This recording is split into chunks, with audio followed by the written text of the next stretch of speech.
Season कुठलाही असो, कुरकुरीत आणि खमंग अशी कोथिंबीर वडी नेहमीच खावीशी वाटते. सकाळच्या नाश्त्यामध्ये असो किंवा सायंकाळच्या गरम चहासोबत कोथिंबीर वडीची चवच काही निराळी आहे. चला तर मग महाराष्ट्राची ही फेवरेट रेसिपी आज आपण बनवूयात, कोथिंबीर वडी. इथे मी एक जुडी कोथिंबीर घेतली आहे आणि ती मी पाण्याने स्वच्छ धुवून घेतलेली आहे. धुतल्यानंतर कोथिंबीर 15 ते 20 मिनटं फॅनखाली ठेवून ती पूर्णपणे कोरडी करून घ्यायची आहे. इथे मी कोथिंबीर व्यवस्थित अशी बारीक चिरून घेत आहे.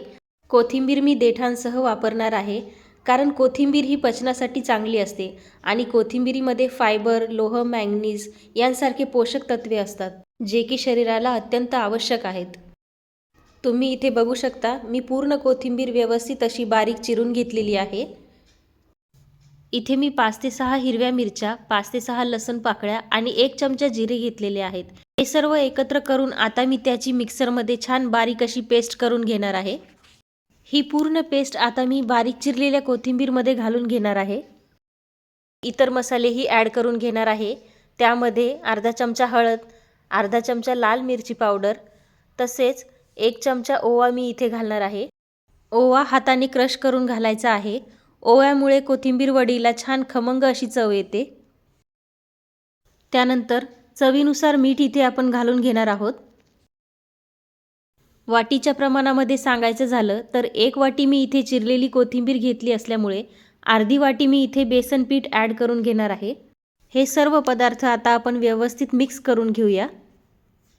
याच मिश्रणामध्ये आता मी 2 ते 3 चमचे तांदळाचं पीठ घालून हे सर्व जिन्नस एकत्रित करून घेणार आहे.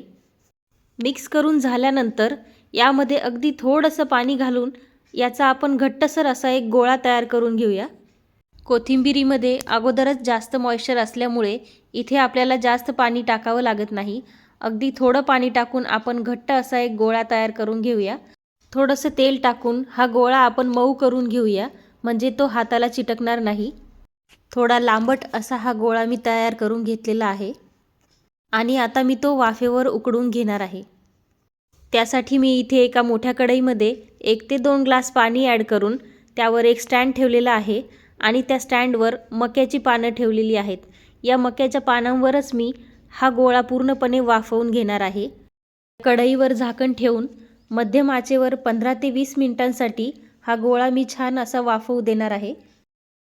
गोळा वाफवून झाल्यानंतर तो थोड्या वेळासाठी मी थंड करून घेतलेला आहे आणि त्यानंतर आता मी तो कट करून घेत आहे. तुम्हाला आवडेल त्या आकाराचे किंवा लहान मोठे असे काप तुम्ही इथे करून घेऊ शकता. अशा प्रकारे या सर्व गोळ्याच्या मी वड्या काप करून घेतलेल्या आहेत.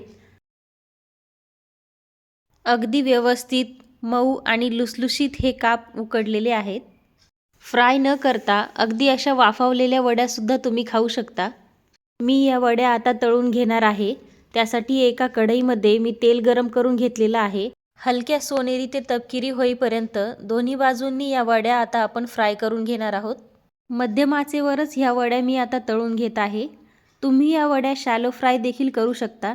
शॅलो फ्राय करताना तुम्ही तेलाचा वापर कमीही करू शकता. अशा प्रकारे सर्व वड्या मी अगदी मंद आचेवर आणि हळूहळू तपकिरी रंग येईपर्यंत व्यवस्थित अशा फ्राय करून घेत आहे. वड्या तळून झाल्यानंतर तुम्ही बघू शकता आपली कोथिंबीर वडी अगदी क्रिस्पी आणि कुरकुरीत अशी तयार झालेली आहे. तर तयार आहे आपली महाराष्ट्राची फेमस अशी खमंग आणि कुरकुरीत कोथिंबीर वडी. तुम्हाला कशी वाटली आजची ही रेसिपी मला कमेंट करून नक्की कळवा आणि शारदाज कुकिंग अँड बेकिंग या चॅनलला सबस्क्राईब करा.